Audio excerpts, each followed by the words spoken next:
Hello, everyone. Welcome back to Chapter 3 of The Secret of Scarlett Cove by Charles Mills. Today's chapter is titled Surtass.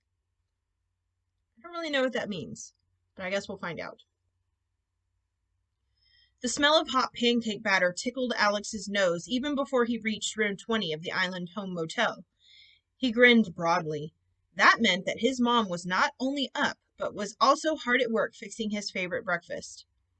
"Hello, handsome," Mrs. Timmins called as he entered the room, bringing with him the soft wash of the cool morning air. "Enjoy your walk?"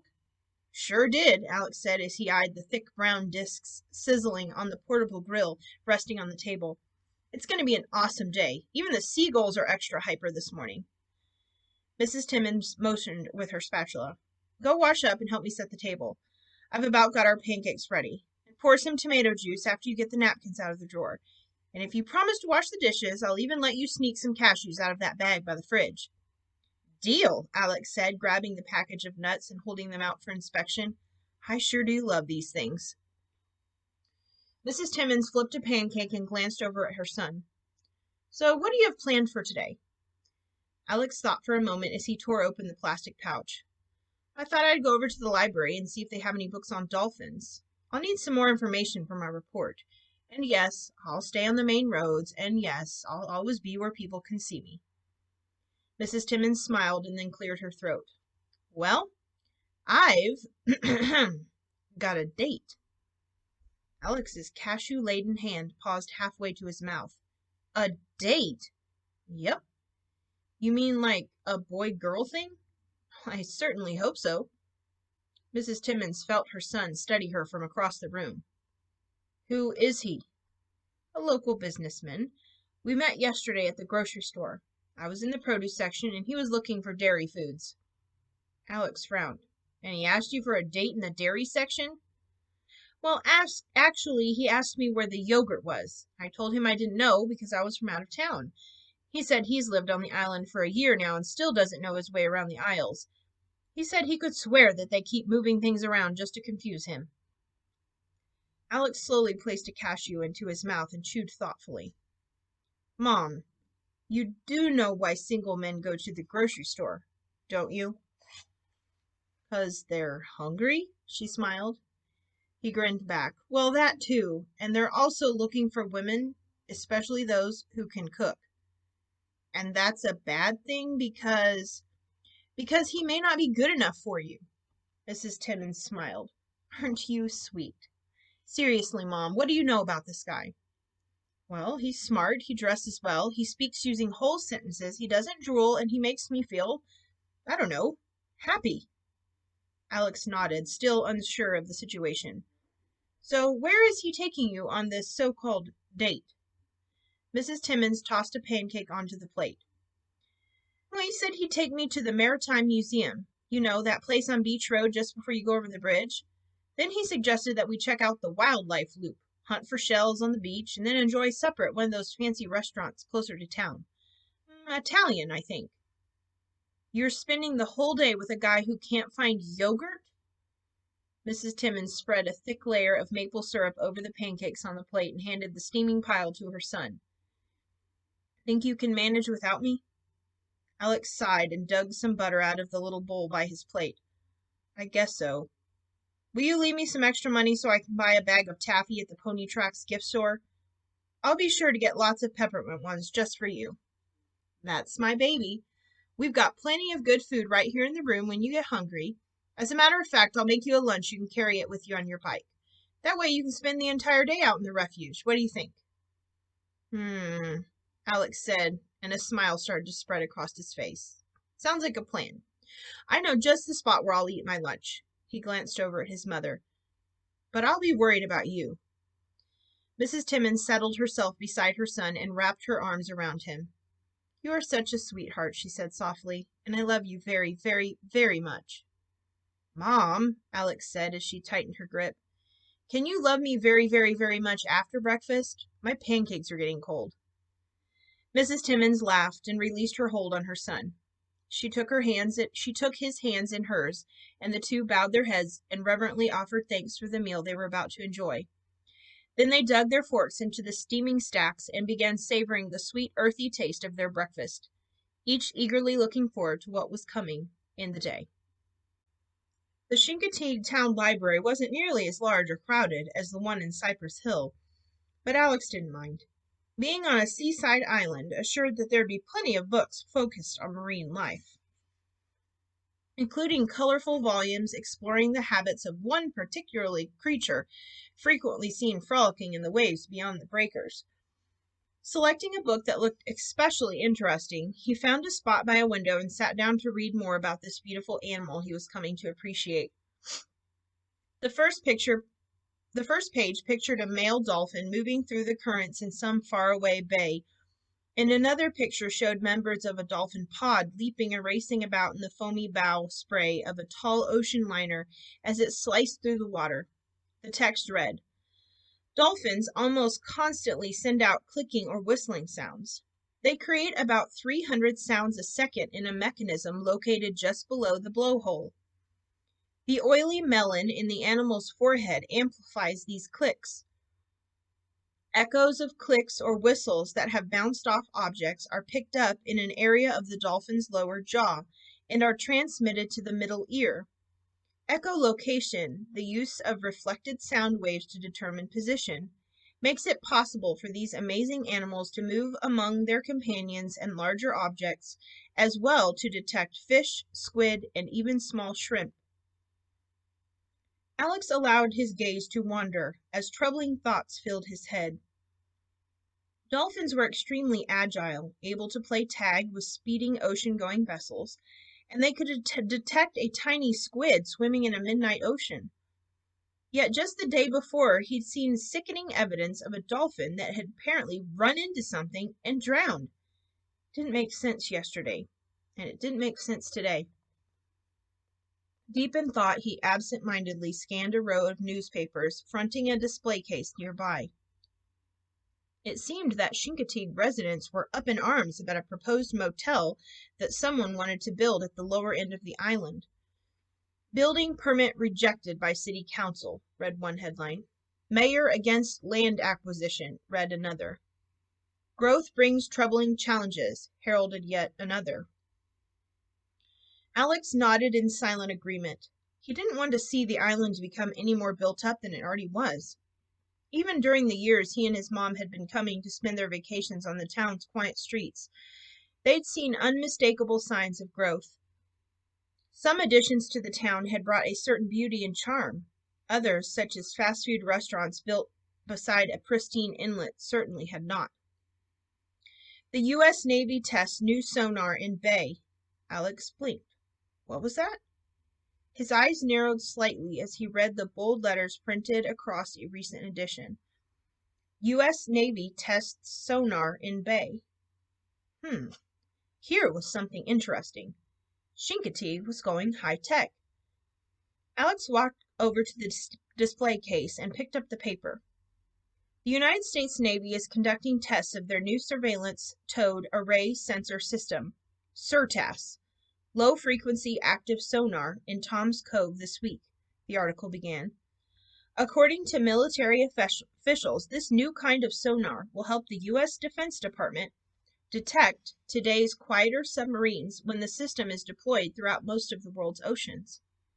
Alex grinned. "Way to go, Navy," he said, feeling proud to be a citizen of a country working so hard to find ways to protect its shores from terrorists and other bad guys. "This sonar generates one of the loudest sounds that human beings can make in the ocean," the writer announced, "enabling detection of even distant objects as bounced sound waves return to the device and are analyzed. These low-frequency audio, LFA, waves can travel hundreds of miles underwater, spreading through thousands of cubic miles of ocean." Alex moved to the window as an uneasy feeling began to tickle the pit of his stomach. As spokesman for the Humane Society of the United States reports that there are fears that the LFA sonar may cause severe adverse effects to marine animal populations. LFA may damage or destroy marine mammals' hearing, the spokesman reported, as well as disrupting calving, breeding, feeding, and communication. A sound wave can cause material that resonates in its frequency to vibrate, shatter, shear, or tear. Some tissues in animals and fish may react to the LFA sonar the same way a crystal glass reacts when the opera singer hits a high note. Alex's mouth dropped open as he sat down heavy on a chair. He'd seen such a demonstration at school. In science class, he'd watched a video of a smiling, singing, oversized opera star singing a loud, ear-piercing note while facing a wine glass. All at once, the glass had shattered into 1,000 pieces. The thought of such a reaction might take place within a living animal's body caused him to wince with pain. Alex continued reading. Recently, a mass stranding of beaked whales, minke whales, and one dolphin occurred off the Bahamas after a Navy exercise in which mid-frequency active sonar was used. One dolphin. One dolphin! The boy read the words again and again as anger began rising in his chest. He stood and walked away from the front desk. "May I borrow this newspaper for a day?" he asked. "I'll bring it back tomorrow morning bright and early." "You can keep it," the smiling librarian said. "We have another copy." "Thanks." In moments, Alex was on his bicycle, feet pumping as hard as they could, tires humming as they sped along the quiet streets. There was someone living in a run-down fishing shack at the far end of the island who needed to see this right away. Dr. Foster looked up from his work when he heard the soft squeal of rubber on wood outside his door. "Hello?" he heard a youthful voice call out. "Hey, Doc Foster, are you home?" The man finished tying off the lure he'd been laboring over for the past hour and came to the door. "Who wants to know?" he called. "It's me, Alex Timmons. I was here yesterday with Dusty and the dolphin." "I don't know a Dusty dolphin." "No, not a Dusty dolphin. Dusty and the dolphin. He came in her boat.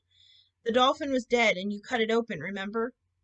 "Are you trying to sell me something?" "Well, I don't need any milk, but I could use some toilet paper. Are you selling toilet paper?" He heard an audible sigh. "No, Dr. Foster, I'm not selling anything, although I do have a newspaper you might be interested in." "Newspaper?" "Yeah, I got an article and you should read it." Alex saw the door crack open slightly. "Why would I want to read a newspaper? This isn't Sunday." "No, sir, it isn't, but there's an article in here that might explain what happened to the dolphin." Dr. Foster hesitated. "Don't I know you?" "Yes, sir. My name is Alex. I was here yesterday." The door swung wide open. "Well, why didn't you say so? Come on in." Alex grinned and walked into the welcoming cool of the cluttered but homey shack. "Do you remember the dolphin?" he asked, hoping that the veterinarian was, at least for the moment, fully aware of what was going on around him. "Why, yes. We did an autopsy here on my examination table. Poor creature, dead as a skunk. And we didn't know why it died, right?" "Right. Lungs full of water. Drowned. Very strange." Alex held up the newspaper. "Please read this article, okay? I'll wait."